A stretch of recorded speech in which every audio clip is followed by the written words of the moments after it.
Pagbasa mula sa aklat ng Henesis. Hindi magkaanak si Sarai na asawa ni Abram. Ngunit mayroon siyang aliping babae na taga-Ehipto na ang pangalan ay Hagar. Sinabi niya, Abram, dahil pinagkaitan ako ni Yahweh ng anak, ang alipin ko ang sipingan mo. Baka sakaling magkaanak siya para sa akin. Pumayag si Abram sa sinabi ni Sarai. At ipinaubaya nga ni Sarai sa kanyang asawa si Hagar upang maging asawang lingkod. 10 taon na si Abram na naninirahan sa Kanaan nang ito'y nangyari. Matapos sipingan ni Abram si Hagar, nagdalang tao nga ito. Subalit, nagmalaki si Hagar at hinamak nito si Sarai. Dahil dito, sinabi ni Sarai kay Abram, Ikaw ang dahilan ng paghamak ni Hagar sa akin.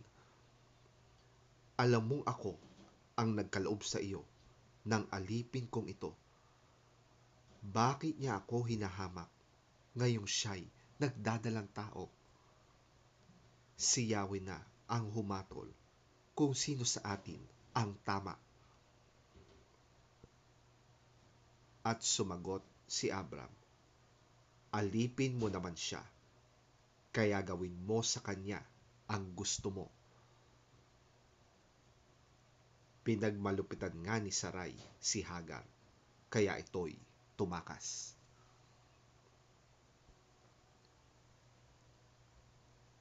Sinalubong siya ng anghel ni Yahweh sa tabi ng isang bukal sa ilang na malapit sa daang patungo sa Shur. Hagar, alipin ni Sarai, saan ka nang galing at saan ka pupunta? Tanong ng anghel. Tumakas po ako sa aking Panginoon. Ang sagot ni Hagar. Sinabi ng anghel, magbalik ka at muling magpasakop sa kanya. Mga anak mo ay aking pararamihin at sa karamihay di kayang bilangin. Di na magtatagal, ika'y magsisilang. Ismael ang sa kanya'y iyong ipangalan, sapagkat dininig ni Yahweh ang iyong karaingan. Ngunit ang anak mo'y magiging mailap, hayop na asno ang makakatulad. Maraming kalaban, kaaway ng lahat, di makikisama sa mga kaanak.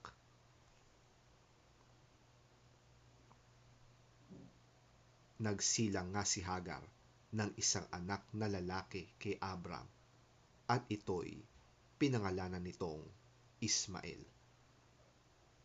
Nooy 86 na taon na si Abram.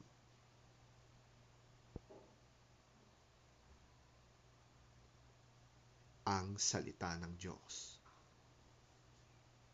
Salamat sa Diyos.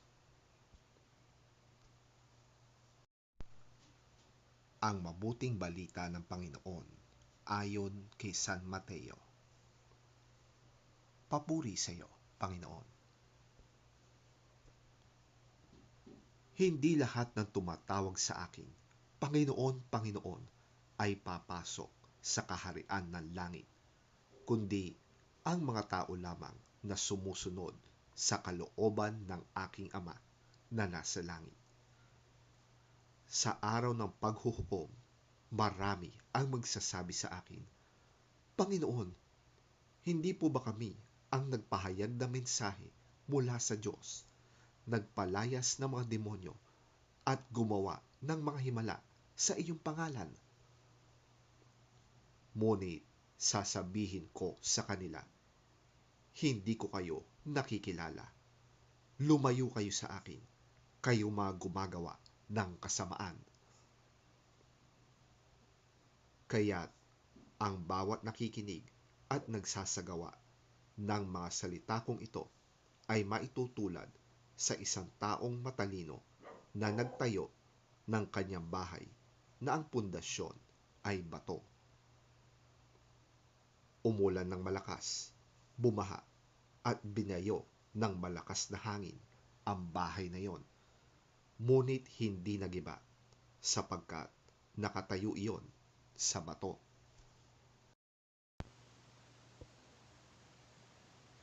Ang bawat nakikinig ng aking salita, ngunit hindi naman nagsasagawa ng mga aral na ito, ay maitutulad naman sa isang taong hangal na nagtayo ng kanyang bahay sa may buhanginan. Umulan ng malakas, bumaha, at binayo ng malakas na hangin ang bahay. Ito ay bumagsak at lubusang nawasak. Namangha kay Jesus ang mga tao nang kanilang marinig ang mga katuroang ito, sapagkat nagturo siya ng may kapangyarihan, hindi tulad ng mga tagapagturo ng kautusan.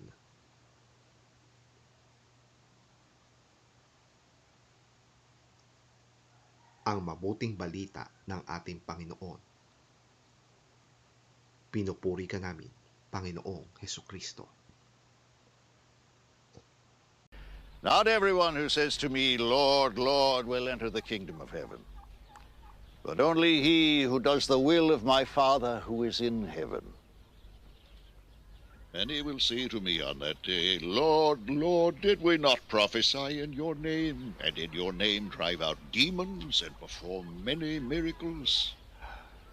Then I will tell them plainly, I never knew you. Away from me, you evildoers.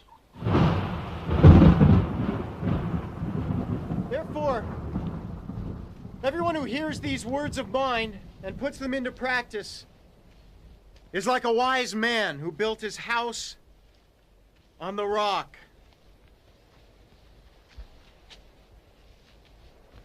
The rain came down, the streams rose, and the winds blew and beat against that house. Yet it did not fall, because it had its foundation on the rock.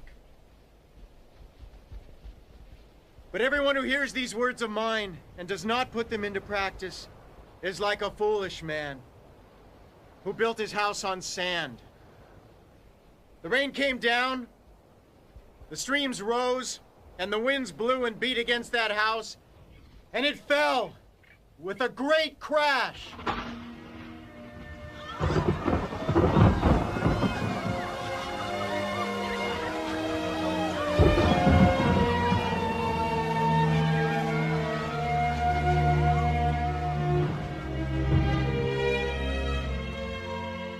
When Jesus had finished saying these things, crowds were amazed at his teaching, because he taught as one who had authority and not as their teachers of the law.